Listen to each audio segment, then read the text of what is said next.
Survivor Series 2020 celebrates 3 decades of destruction as they do the Undertaker's farewell ceremony or farewell appearance.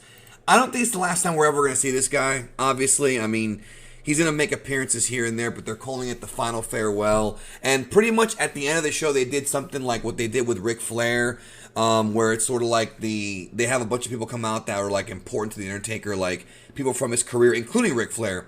But guys like members of the BSK, Savio Vega, the Godfather, the Godwins even came out. Guys like Kevin Nash came out, Triple H, Shawn Michaels. Basically guys who Taker has had a history with in the business, who is close with, and they all kind of paid their respects to the dead man because this show tonight is the 30-year anniversary, 3 decades of when he first debuted in the WWF at Survivor Series 1990 on television.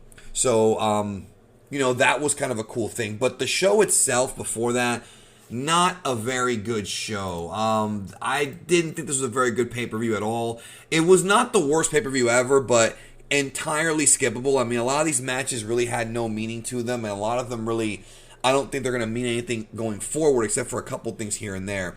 They open with the 5-on-5 men's elimination match. Team Raw, which was AJ Styles, Keith Lee, Braun Strowman, Matt Riddle, and Sheamus, now only known as Riddle, against Team Smackdown, which was Jey Uso, Kevin Owens, Otis, Seth Rollins, and Baron Corbin. Raw pretty much swept them completely.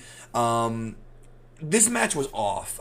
I don't know what it was exactly. Like, the sweep of Raw over SmackDown had been done before, but I don't really understand the reason for it. And then suddenly when the match is over, it's like all these guys are all buddies all of a sudden. It just came off weird. The match was not that entertaining. I did like the finish, though, with Keith Lee catching Otis into the Spirit Bomb. Some of the finishes were pretty cool. Some of the spots were okay. But compared to previous Survivor Series, it just didn't do anything for me, dude. Nothing for me at all. Like, just did nothing for me. Then there was a SmackDown Tag Team Champions, the Street Profits, against the Raw Tag Team Champions, Kofi Kingston and Xavier Woods, the New Day. This was pretty good. This was a pretty good match. These guys worked hard. I think the match lacked a little bit of storytelling, but I think the guys worked hard. I think the guys did the best they could. I wasn't into it because there really wasn't much to the match as far as story goes, but the match was still okay. Like, it was probably the best match of the night, I would say, at least the one I enjoyed the most. I mean, I thought it was good. And then we had Bobby Lashley versus Sami Zayn, US versus IC champion, and this was pretty decent. It was pretty decent, but not really that great. They had some big man, little man spots and things like that here and there. Again, it was kind of heel versus heel, so I really wasn't really into it. So again, these matches, just the thing about Survivor Series and what it's become, how it's become this inter-brand thing, is that it really doesn't even matter. Like, there was a pre-show battle royal, The Miz won, and so, like, I guess technically, like, Raw was up 4-3, but if you don't count that, then it was tied 3-3 by the end of the night. But, like, who cares? Like, what does this even mean? What is the stakes here? Is it just bragging rights? Like, what do you actually earn? What angles do you go through when you, like, where's this going? And it doesn't really mean anything at all every year. Like, a couple of years they've actually been able to build off of it and create storylines around it, but it makes the matches just not seem as interesting. It doesn't matter who wins and loses, really. At least that's the way I perceive it. I'm not saying I want to think that way, but that's just kind of how it is. Now, the next match I actually did like. It was SmackDown Women's Champion Sasha Banks against Asuka, the Raw Women's Champion. These girls always have good matches together. They seem to have a pretty good chemistry. I mean, Asuka is probably my favorite women's wrestler in WWE right now, and probably has been for quite some time. I have to think about it because Charlotte and her are usually my top two as far as people who I like seeing wrestle that happen to be female. But this match was good, and the story of the match, which I thought was pretty cool, was that Sasha Banks has never been able to beat Asuka in a one-on-one match. She's not been able to do it, and obviously in the summer they had their feud with Bayley was involved, and Kairi Sane. There was different kind of branches to that feud, and then Sasha went babyface to feud with Bayley. But now we've got sort of this, face versus face match, even though they were feuding earlier in the year. I did like this match. I was surprised, not in a bad way, that Sasha won, because it was the first time ever that Sasha had won. It was a nice little roll-up victory too. It wasn't like it was a definitive 1-2-3, but it's good that Sasha actually got a pinfall victory over Asuka. I guess at some point they'll revisit that story in the future, but ultimately it was just a match to have a match. It's just kind of, again, this pay-per-view is just kind of meh. Now, the worst match on this show is this next one right here, the 5-on-5 women's elimination match.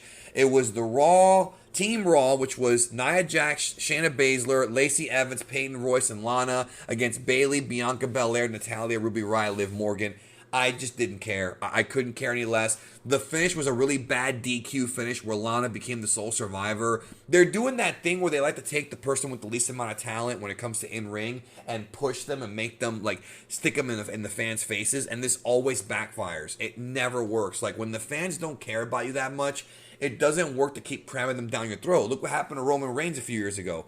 It just doesn't work. And the match, there was a few parts here that I liked, but I just can't stand seeing Nia Jax wrestle anymore.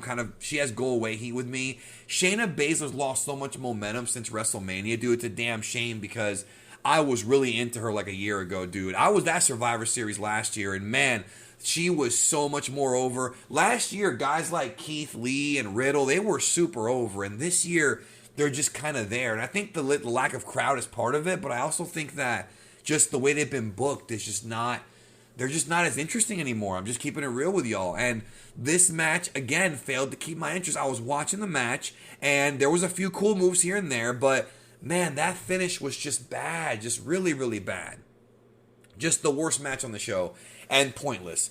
Main event was Universal Champion Roman Reigns against WWE Champion Drew McIntyre. Now, the thing about this match is it was interesting because they did have an angle branching off of what happened earlier in the Smackdown versus Raw male match because Roman Reigns pretty much kind of came down on Jey Uso for not winning the match, and, he had to win this one. This was a pretty good match. This was better than the match from WrestleMania 35 from New York last year. It was better than that, but it wasn't that good either. I don't think there was a main event match. This to me did not feel like a real main event knockdown drag out fight that I know these guys can have. I think they were still holding back. I think at some point, I think they're going to have a match again in the future. This is the beginning of something for something bigger later on, maybe a WrestleMania or something like that later on for a title, but this was not a bad match. I did like this match.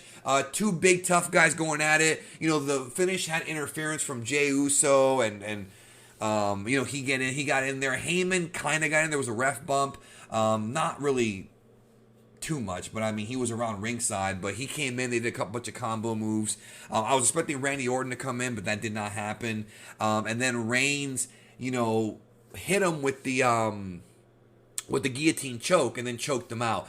People were criticizing this because they were saying that it didn't make sense that Drew McIntyre lose this soon after winning the title. But I think, again, I think they didn't want to kill Roman Reigns' momentum as being this top heel champion. They wanted to really keep that going. And Drew had just lost last month. So I think they're in the process of rebuilding Drew McIntyre, even though part of me believes that Randy Orton's going to take that belt back at some point. I don't think Randy's not going to be champion again.